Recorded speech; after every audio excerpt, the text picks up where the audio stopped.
Ini adalah seorang ibu pada kehamilan ketiga 11 minggu. Kebetulan dia seorang bu bidan ya di daerah Bogor. Daerah mana ini? Parung seingat saya.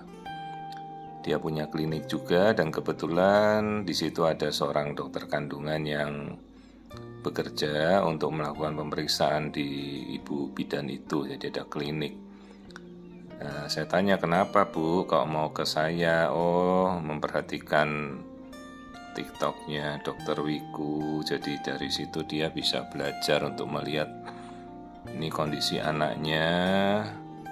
Ingin dia ketahui pada screening trimester pertama dan memang dianjurkan oleh kebetulan dokter kandungannya. Ibu coba ke Dokter Wiku, coba minta screening, tapi tidak dirujuk, datang sendiri.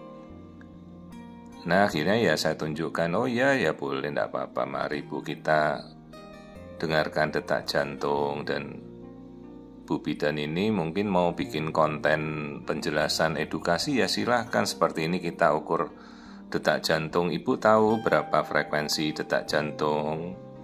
Ya 115-165. Ingat ya, detak jantung tuh nggak bisa membedakan jenis kelamin. Jadi pernah saya melihat ada pemeriksaan, terus dari detak jantung dibilang kalau detak jantungnya begini 50%-nya laki-laki bayinya. Ya tolong kita membuat pemeriksaan sesuai yang benar lah. Ya kalau nggak 50% terus sisanya 50% perempuan ya pastilah ya. Masa dari detak jantung mau diketahui jenis kelaminnya, ya tolonglah yang berlogika, yang harus yang benar kita.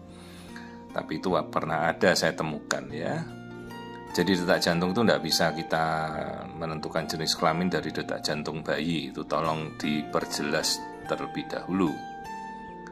Jadi saya persilakan kalau ibu itu bawa anaknya dan ini mau dok bikin konten kita edukasi. Oh silahkan ibu, boleh silakan ya ibu. Ini kan anaknya, kalau pasien pasti namanya saya tutup selalu. Tapi kalau ibu kan mau ditulis namanya sendiri di atas. Tapi nanti kalau sama-sama bikin konten, suara ibu yang muncul ya, jangan suara saya ya. Jadi kalau kita mengedukasi, pakailah bahasa yang formal seperti ini. Oh ini kita melihat wajah ya. Oh dokter sedang melihat wajah bayi, telinganya, hidungnya, itu bibir ya. Kemudian nanti kita mungkin mau lihat struktur otak. Jadi bukan oh bayinya sedang lompat-lompat, oh bayinya sedang joget, oh lucu seperti bapaknya, oh seperti ibunya. Tidak. Jadi kalau kita mengedukasi dengan USG ya, edukasi sesuai dengan apa yang kita temukan. Oh morfologi bayinya bagus, oh struktur otaknya simetris, bentuk tempurung kepalanya oval, lonjong, begitu ya.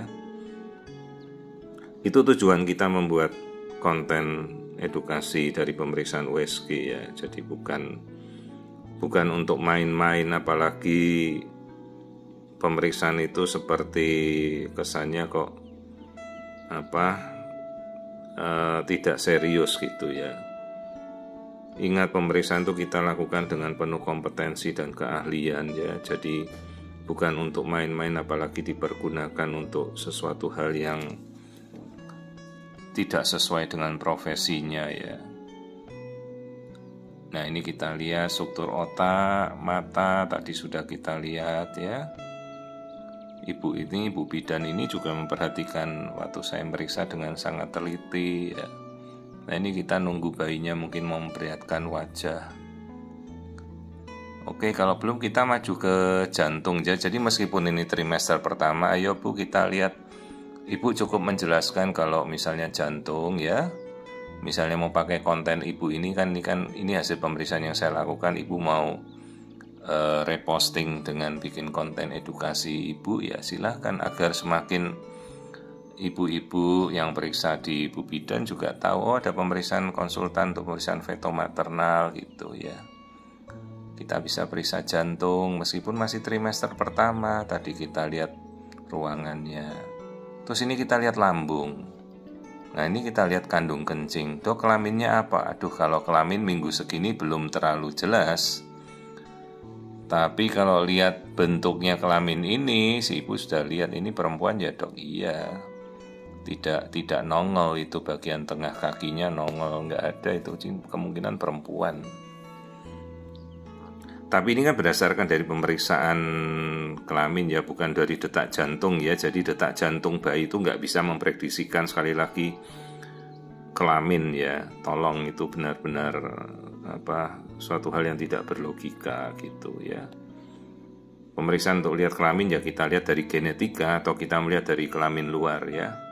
Bukan dari penafsiran irama detak jantung atau bentuk perut ya, atau bentuk tonjolan perutnya, itu juga tidak bisa memastikan kelamin.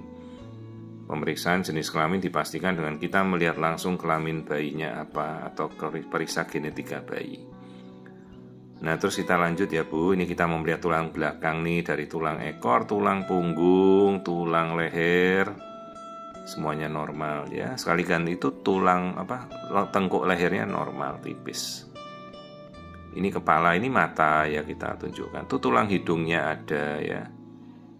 Jadi nanti kita tunggu konten ibu bidan untuk menjelaskan anaknya sendiri nih bagaimana kondisinya, silahkan. Ya, ibu mau pakai hasil pemeriksaan kita hari ini bebas kok, boleh kalau mau edukasi. Nah ini tulang hidung tadi sudah, ini tengkuk lehernya ya Bu, harus selalu kita lihat tipis gitu. Iya dok, nanti saya coba ya, dia mau bikin konten sendiri silahkan ya. Tapi pakainya nama bayinya boleh nggak usah ditutup, atau pakai suara ibu sendiri ya nanti untuk menjelaskan gitu. Nah ini kita lihat bagian keseluruhan janin, anatominya terlihat normal ya, tuh tangan, jari-jari tangan, jari kaki, semuanya jelas terlihat. Tapi ya kita tidak menghitung jarinya ya, cuma dilihat sepintas begitu, bentuknya normal sudah. Jadi ini masuk ke minggu 11-12, pas ibu ini datang untuk pemeriksaan screening trimester pertama. Kebetulan ibu bidan ya. Nah kita nanti mungkin lihat, jadi kalau ada konten persis ini ya konten dari si ibu. Jadi dia nanti pakai suaranya dia sendiri. Terus ini mulut rahim ibunya sudah lahiran 2 kali, lahiran normal. Mulut rahimnya tertutup rapat, bagus. Ari-ari tidak nutupi jalan lahir, aman. Terus yang hitam itu ketuban, jumlahnya normal ya. Jadi keseluruhan pertumbuhan janin ini bagus, semuanya sudah kita cek. Dok, perlu cek genetika? Boleh, kalau ibu mau, ibu tahu cek genetika NIPT ya, cek genetika bagus kalau ibu bidan tahu. Dokter bisa anjurkan kemana? Bisa, kita anjurkan untuk pemeriksaan screening genetika, sangat mudah kok, itu bisa diambil darahnya, langsung kita tahu DNA bayi ibu, kelaminnya juga ya, dari 9 minggu tuh sudah bisa cek di Indonesia. Dan sekarang sudah sangat-sangat terjangkau ya, untuk pemeriksaan NIPT dasar sudah sekitar di bawah 2 juta itu ya. Nah ini pemeriksaan yang kita temukan hari ini semuanya normal. Kondisi bayi juga tali pusatnya itu di antara kaki, tidak ada masalah, itu bayinya mainan tali pusat di kaki. Jadi keseluruhan kesannya semuanya normal 11-12 minggu.